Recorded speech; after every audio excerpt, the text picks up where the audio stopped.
Hello students. Now in this video we will see that what are the operating system services.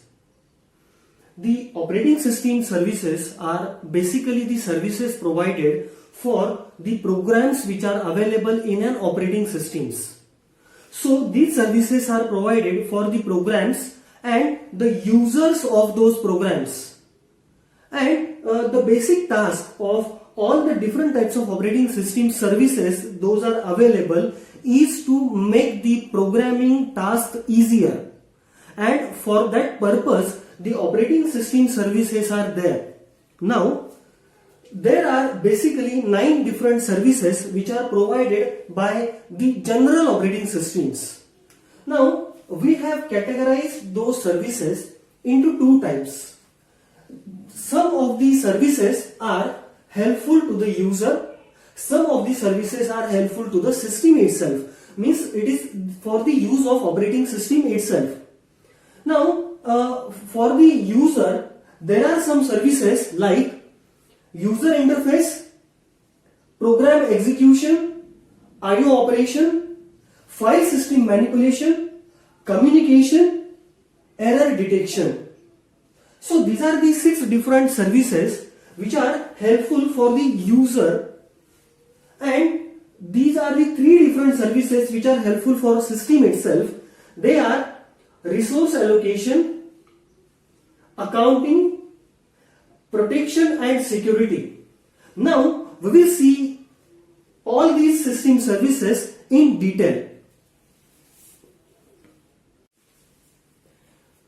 Now as we have discussed that there are 9 different services which are provided by an operating system. Now we will see all the different services one by one. So basically the services are provided for making the programming tasks easier. So why making the programming task easier? It is because of programming the operating systems are developed. The handling of the operating system is possible only because of programming, and communicating the operating system with another operating system or maybe with another users, it is also possible only because of programming. So ultimately all those operating system services are provided for making the programming task easier. Now as we have seen that there are 9 different services which are provided by an operating system. So we will see them we will see that what are the services which are helpful to the user. So the very first operating system service which is helpful to the user is user interface. Now when it comes to an user interface, we all interact with an operating system with the user interface. Maybe it can be the mobile operating system, maybe it can be a computer operating system, but we interact with that operating system with the help of user interface all the time. Now there are basically 3 different types of user interfaces. The very first is command line interface.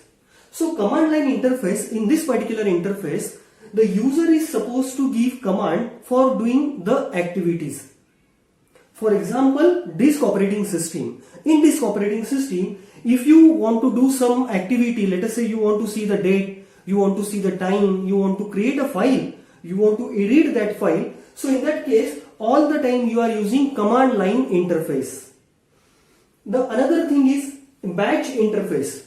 So here in the batch interface, the commands and the associated command line routines are available in the program itself. Means the command and the associated code of that command is available at the same location. So that is known as batch interface. The another one is graphical user interface. The graphical user interface is the interface that we use in Windows operating system, because in the graphical user interface the interactiveness is very high. The user interface, this type of user interface is very user friendly, because in graphical user interface we observe that there are menus. There are different options which are provided under those menus, and there are different icons. So with the help of a pointer of your mouse, you are in a positioned to go on that particular icon, to go on that particular menu and click on some option which action the user wants to perform. So that is what is the beauty of this graphical user interface. So this was the first operating system service. Now the second operating system service is program execution.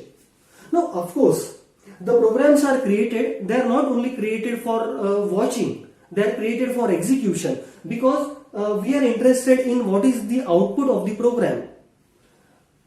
So in case of program execution, the system must be able to load a program into a memory and to run that particular program.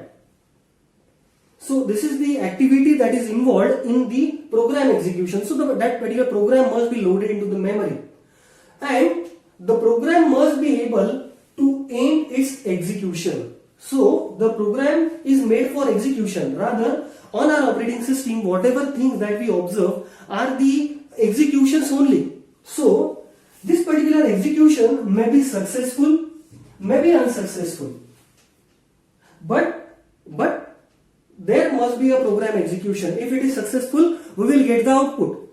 If it is abnormal or it is unsuccessful, we will get the warnings and errors.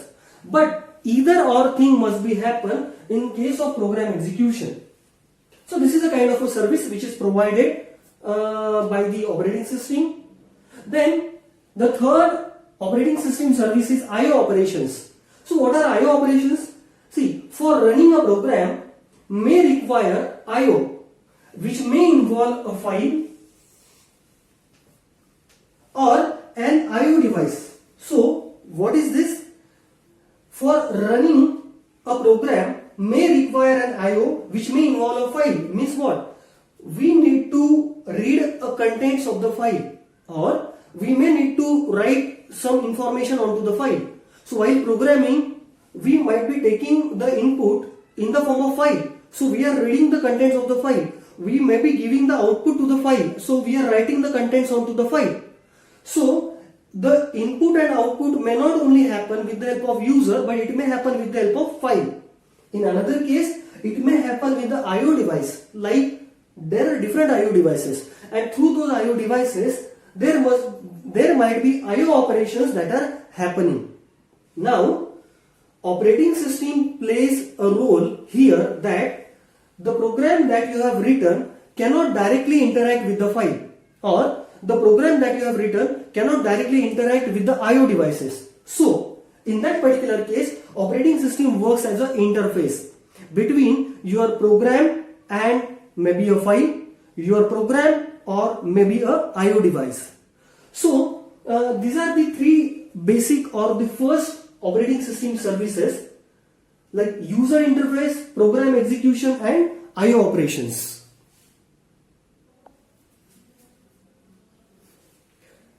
So in case of file system manipulation, the programs needs a variety of files from an operating system, and in this particular situation, the file system needs to be manipulated. So the program needs to write the contents onto the file. So may need to write the content onto the file, may need to read the contents of the file. Directories needs to be created, and it may also happen that the new files are created and the created files can be deleted. So these all different possible operations happens in this file system manipulation. I/O operations are specific to input output, and file system manipulation operations are only for specific purpose of handling the files. Now the fifth operating system service, which is for user, is communication. Now communication plays an important role, of course, because unless and otherwise there is a communication, then there will not be any information transfer, maybe from one folder to another folder, maybe from one computer to another computer. So there are many circumstances which may require one process to exchange the information with another process. So exchanging the information of one process with the another process, this is called as a communication. May on the same computer or maybe on the different computer. So this is possible because of communication, which is a service provided by an operating system, and with the communication only the data transfer is possible. Communication is implemented by shared memory or by message passing. So this is a part of inter-process communication. So it can be learned in inter-process communication. So the communication is an integral part of an operating system. Unless and otherwise there is a communication, then there will not be information sharing. And the last user system service is error detection. So of course the operating system needs to constantly be aware of all the different possible errors that are happening inside the operating system. The error may be occur in the hardware, if we are giving the command to the printer to print a document and it is not in a position to print the document, maybe saying that the cartridge is empty, maybe no pages are available, or maybe some error in the communication. So this particular error or the error in the network. So while we are transferring a file from one device to another device, in that case also the error may happen. So the operating system needs to constantly check such kind of errors and rectify those errors for the efficient working of an operating system. And now, after understanding the system services for user, we will understand the system services which are helpful for system itself.